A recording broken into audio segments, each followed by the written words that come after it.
KBR news కి స్వాగతం. చింపడము, vote వేయడానికి వచ్చిన ఓటర్ దగ్గర ఓటర్ స్లిప్స్ లాక్కొని వాళ్ళే లోపలికి వెళ్ళి దొంగ ఓటు వేయడము, ఏ రకంగా ఈ తంతంతా నడిచిందో జరిగిందో నిన్నంతా మనం చూసినాం.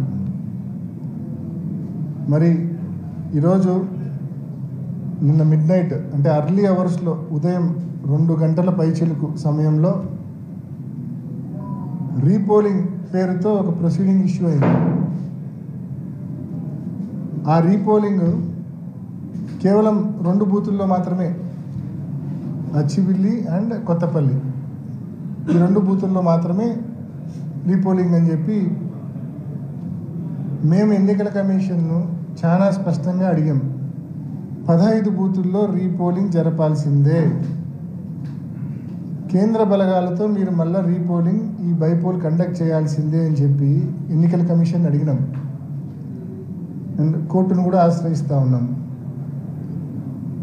కేవలం కంటి తుడుపు చర్యగా దొంగోట్లు పడినాయి ఆ 2 చోట్ల అని చెప్పి రీపోల్ కండక్ట్ చేయడం అనేది ఎన్నికల కమిషను కోర్టుకు చెప్పడానికి ఒక కారణంగా చూపించేదానికే పెట్టినట్టు మాకు అనిపిస్తూ ఉంది. దీంట్లో ఎటువంటి శాంటిటీ లేదు. ఎందుకంటే ఇట్ ఈస్ క్రిస్టల్ క్లియర్, 15కు 15 బూతుల్లో మొత్తం పడినవన్నీ కూడా దొంగ ఓట్లే. మా ఏజెంట్నే లోపలికి రానిలేదు. మందలు తెలుగుదేశం పార్టీ కార్యకర్తలు, అంత జిల్లా వ్యాప్తంగా ఉన్న కార్యకర్తలందరూ పులివెందుల మండలం మీద పడినారు. చిన్న మండలం, 15 బూతుల మీద పడినారు. సో అన్ని బూతుల్లో ఈ మాదిరి దొంగోట్లు పడినప్పుడు నిన్న నలపరెడ్డిపల్లె ఎన్ని ఆధారాలతో సహా, ఎర్రిపల్లె ఎన్ని ఆధారాలతో సహా బయటకు వచ్చినాయి. ఎర్రిపల్లెలో ఈ కమలాపురంలో లేచింది, నలపరెడ్డిపల్లెలో జమ్మలమడుగులు లేచింది, ఆధారాలతో సహా బయటకు వచ్చినాయి. ఇంత క్రిస్టల్ క్లియర్గా ప్రూఫ్స్ ఉండగా మీరు కంటి తుడుపు చర్యగా కేవలం 2 బూతులతో పెడతా ఉన్నారంటే అసలు ఈ డ్రామా ఎందుకు మీరు చేస్తూ ఉన్నారనే ప్రశ్నలు కూడా తలెత్తుతూ ఉన్నాయి. బహుశా ఈ 2 బూతుల్లో దొంగోట్లు వేసేటప్పుడు ఆడవాళ్ళ పేరుతో కూడా మగవాళ్ళే దొంగోట్లు వేసేసి ఉంటారు. దాన్ని కవరప్ చేసుకోవడం కోసం ఈరోజు ఈ రీపోలింగ్ అనే డ్రామా ఏమన్నా తీసుకొచ్చారా? లేకుంటే వైఎస్ఆర్సీపీ కోర్టును ఆశ్రయిస్తామని చెప్పింది, కోర్టును ఆశ్రయిస్తే మనం చెప్పుకోవడానికి ఏదో ఒక కారణం ఉండాలి కదా అని చెప్పి ఈ రీపోలింగ్ డ్రామాకు తెరదీశారా?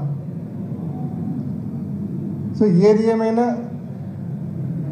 15 బూతుల్లో కేంద్ర బలగాలతో రీపోలింగ్ జరపమని చెప్పి ఇప్పటికే మేము ఎన్నికల కమిషన్ అడిగాము, కోర్టును కూడా ఆశ్రయిస్తూ ఉన్నాం. మరి తప్పకుండా మా స్టాండ్ అదే. ఈ మాదిరి రీపోలింగ్ పేరుతో కేవలం 2 బూతుల్లో రీపోలింగ్ పేరుతో డ్రామాలకు మీ ట్రాప్లో మేము పడదలుచుకోలేదు. కాబట్టి ఈ ఎన్నికలు మీరు చెప్తున్న ఈ 2 బూతుల రీపోలింగ్లో మేము పాల్గొనదలుచుకోలేదు. మేము బహిష్కరిస్తూ ఉన్నాం ఈ రీపోలింగ్ను.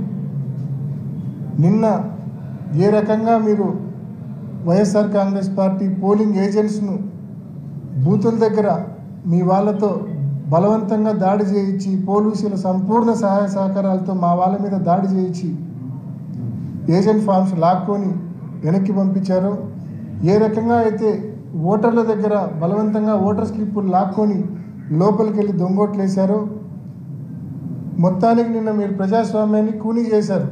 మొత్తం 15 బూతుల్లో కూనీ చేశారు. నేను నిన్న మీడియాకి అప్పీల్ చేసిన, మళ్ళా అప్పీల్ చేస్తున్నా, ఇవాళ మీరు ఊర్లలోకి పోయినా సేఫే. నిన్నంటే సేఫ్ కాదు మీరు ఊర్లోకి పోతే. ఎందుకంటే జిల్లా వ్యాప్తంగా బయట నియోజకవర్గాల వాళ్ళు పెద్ద ఎత్తున వేలాది మందిగా ఆ 15 బూతుల పరిధిలో ఉన్నారు. నిన్న మీరు పోతే మీ కెమెరాలు ఎరగొట్టే పరిస్థితి, మీ ఫోన్లు ఎరగొట్టే పరిస్థితి ఉన్నది వాస్తవం. మీరు నిన్న పోలేకపోయిన మాట వాస్తవం. నిన్న మండలంలోకి, పులివెందుల మండలంలోకి ఈరోజు వాళ్ళంతా ఏ ఊరికి వాళ్ళ ఊరికి వెళ్ళిపోయి ఉంటారు. ఈరోజు వాళ్ళు నిన్న రాత్రికే వాళ్ళందరూ వాళ్ళ ఊర్లోకి వెళ్ళిపోయి ఉంటారు. ఈరోజు పులివెందుల మండలంలో ఆ 15 బూతుల పరిధిలోని 6 పంచాయతీలకు వెళ్ళి దయచేసి రిక్వెస్ట్ చేస్తా ఉన్నా, ప్రజలను అడగండి మీ గ్రామంలో పోలింగ్ ఎలా జరిగింది, మీరు ఓటు వేసారా, ఒకవేళ ఓటు వేయకపోతే ఏ కారణం చేత ఓటు వేయలేదు అని చెప్పి ప్రజలను అడగండి. నేను చెప్పే కారణాలు కరెక్టా కాదా అనేది మీకు ప్రజలు ఇచ్చే రిప్లైలోనే తెలుస్తుంది.